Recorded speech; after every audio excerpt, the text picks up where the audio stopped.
Voters in Kentucky, Virginia, Ohio, Mississippi, Houston, San Francisco rejected Democratic candidates of Democrat-backed measures. And I want to focus on one easy one. The lunatic sheriff in San Francisco lost his re-election bid like 60-30, 68-32, whatever the number was. And what's interesting to me is that the Zero newspaper in San Francisco, the laughingstock that is called Willie Brown's mimeograph newspaper, because whatever he wants to mimeograph, they print, did not even mention that this idiot sheriff lost because he released a dangerous illegal alien on the street who then shot Kate Steinle and killed her in cold blood. They used every other reason as to why they threw this idiot sheriff out. Shame on you, San Francisco Chronicle. You used to be a decent newspaper. You've reduced yourself to toilet paper. You ought to be used to clean up the streets rather than to pollute the mind. Now let's go to the big scores across the country, and let's look at Kentucky. This is a huge story for two reasons. Republican victories have left the Democrats in Kentucky reeling. Now, people don't know why it happened. I know why it happened, and you haven't heard it on Rush Limbaugh yet. Nothing against Rush, but I know you didn't hear it yet. The reason Kentucky kicked the Democrats out is because of a two-word issue. Mitch McConnell. Mitch McConnell stabbed the voters of Kentucky in the back. He's a useless idiot. He's a lackey of Obama. And the people of Kentucky, even the Democrats, said anything but the Democrat Party. Disaster for them on Tuesday. Disaster. They lost 4 of the 5 statewide constitutional offices they held coming into the election, including the governor's office for only the second time since 1971. Now, that is because Mitch McConnell is a backstabbing SOB, and so people went to the polls who are normally Democrats in Kentucky, and they said anyone but a Democrat. But there's a real beautiful story in here, and that is not only Bevin as the new governor, who is a neophyte. He was a long shot to win, and he's the state's first governor from Louisville in a century. But the real story is his running mate, Lieutenant Governor-elect Janine Hampton. She is the first black person to ever hold statewide office in Kentucky's 223-year history. Did you hear that story? It didn't make it to your local newspaper. Oh, yeah, she's a Republican, by the way. And what a background she has. If you look into her background, you'll be very proud to see she served years in the Air Force. She is a Christian. She is a very strong conservative. And more than that, she is a good woman and a smart woman. So big Republican victories in Kentucky. Ohio rejected legal pot, which is a huge victory for sanity and a huge loss for George Soros, who has tried for years to poison the minds of America and the West.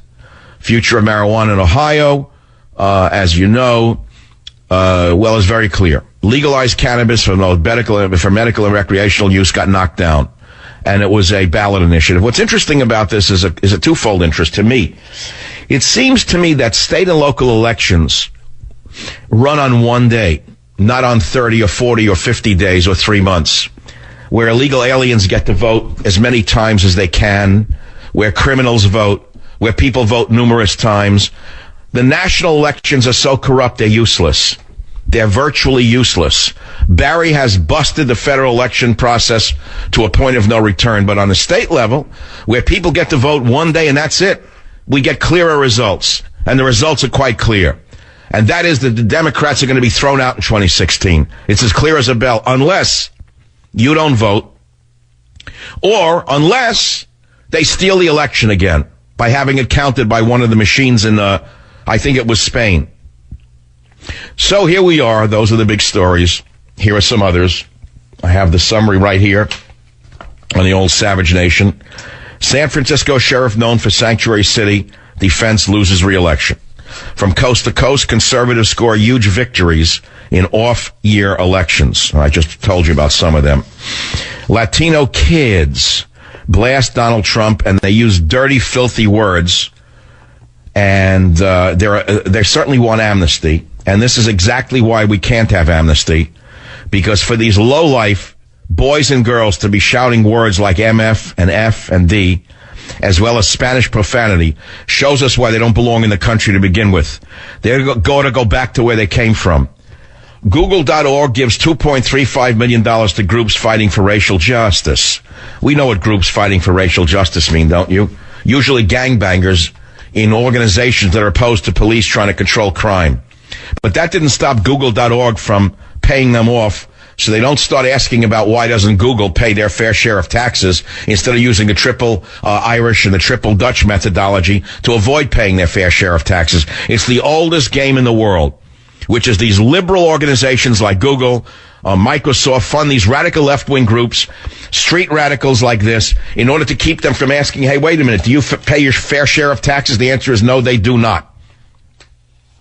In Afghanistan, imams are risking their lives to preach birth control in mosques. I didn't know they taught birth control in mosques.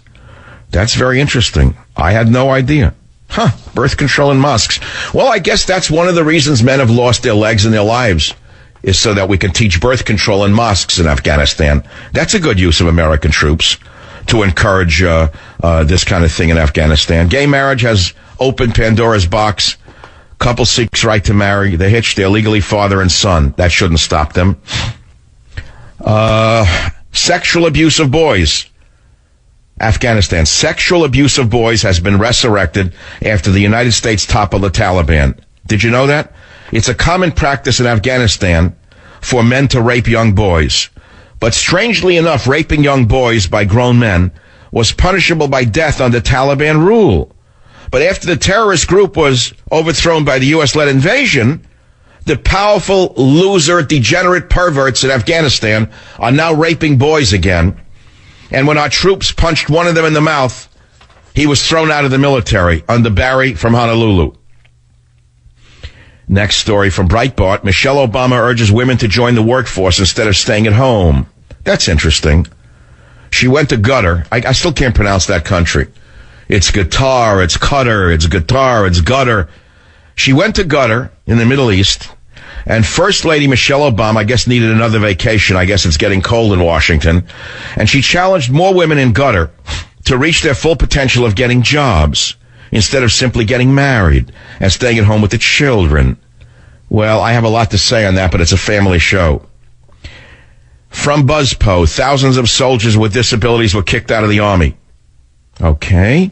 From USA Today, a very reliable newspaper, study may have found evidence of alternate parallel universes. Well, I don't need a study to tell us there's a parallel universe. It's called liberals. They live in a parallel universe. This is the Savage Nation. The phone number, 855-400-7282.